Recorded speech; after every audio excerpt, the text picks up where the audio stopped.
the Taliban is in full control of Afghanistan and its capital, Kabul, after giving a press conference this morning. But there are obviously ongoing ramifications, particularly when it comes to our veterans here in Australia. And joining us live now to talk about this is Chairman of Soldier On and the former Chief of the Army, Lieutenant General Peter Leahy. Peter, good to see you this morning. Thanks for your time this morning. So I want to ask what the psychological damage may be for our troops following this Taliban victory. Well, we know that many of our veterans who've returned from Afghanistan and Iraq have already suffered psychological damages.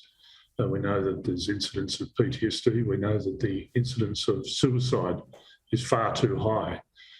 So there are people who are inherently vulnerable out there, but I think there's also a broad range of soldiers, sailors and aviators who'll be thinking over the last couple of days, well, what was that about? What happened there?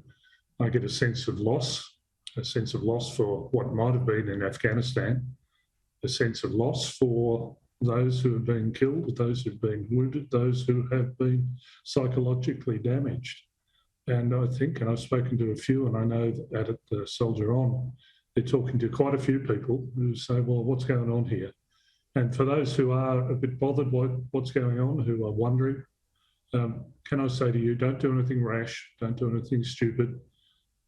Seek out, ask for help, and it's Soldier On, of course, and we're ready for it. But there's also Mates for Mates, there's Open Arms, there's Lifeline. Look for help, and we're ready to help you.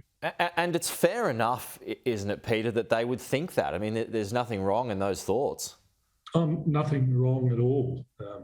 The nation asked them to do something, and I talked about a sense of loss. Well, I think we've got to recognise, with the Taliban having a press conference with Taliban in the presidential palace, we lost this war. And that's uncomfortable. It's uncomfortable for those who are intimately involved in it. And I hope it's a bit uncomfortable for those at the strategic and the political level, and I include myself as one of those. We need to make sure that we learn some lessons out of this, and that will make sure that it's been worthwhile, that the 20 years won't have been in vain. So I would say to the leaders of this country, let's sit down and think about how we got there, why we stayed, and that's a really important aspect of this. It's okay to go to war, but then we stayed for 20 years, and why it's finished like this. And I think we need to think about our strategy. We need to think about what's the exit strategy, what's the shape of peace, what does victory look like? Because frankly, we haven't been able to answer them for the best part of a decade and a half. And what do you think this means for any potential conflict going forward? Well, I think we've got to be very careful about what we choose, who we choose, the type of the coalition we're in. And this coalition was over 60 people, and you're really not going to get a strategy out of that. You're just going to get something by way of consensus.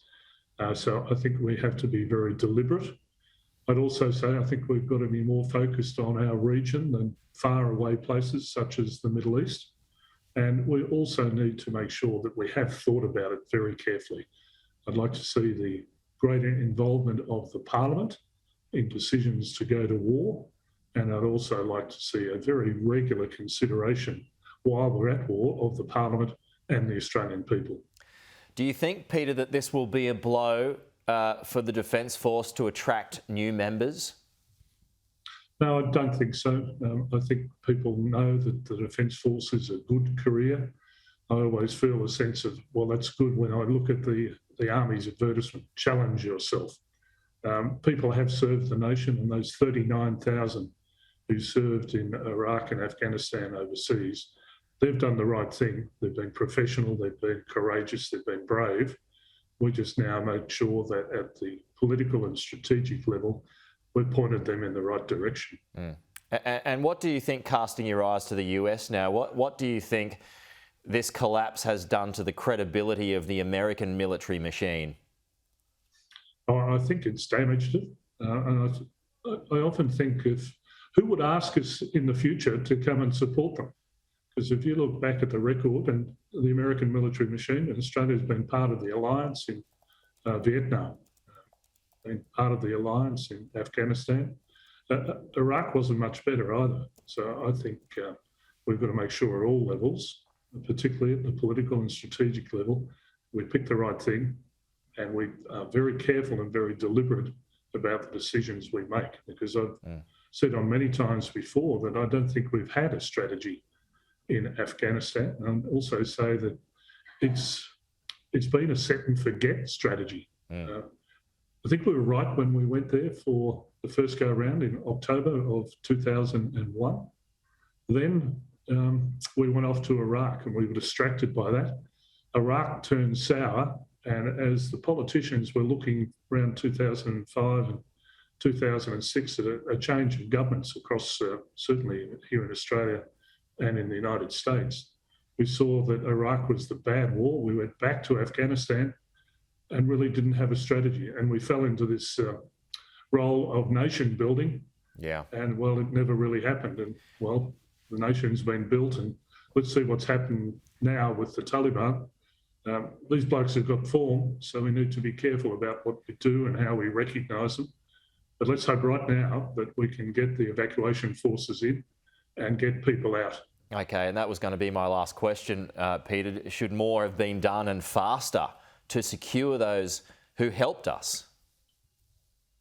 I think we've done about all we can. The 430, I think the Prime Minister said, are already here, and credit to that. But there's been a failure of intelligence. It was clearly said that there's a 90 days. Well, we didn't have 90 hours. So I think we need to look at the intelligence. We also need to consider clearly that this Taliban hopefully are different from the last. It's 20 years on, and as I look at a lot of the images I'm seeing on television, there's young blokes. They probably weren't born, some of them, when the first Taliban were around. But we need to look at their actions now, and I hope, and I know hope's not a method, but I hope that we'll see that they'll be reasoned and that they won't take Afghanistan back to where it was before. Well, interesting conversation. Peter Leahy, really appreciate your time this morning. Thanks for joining us here. We'll talk to you soon.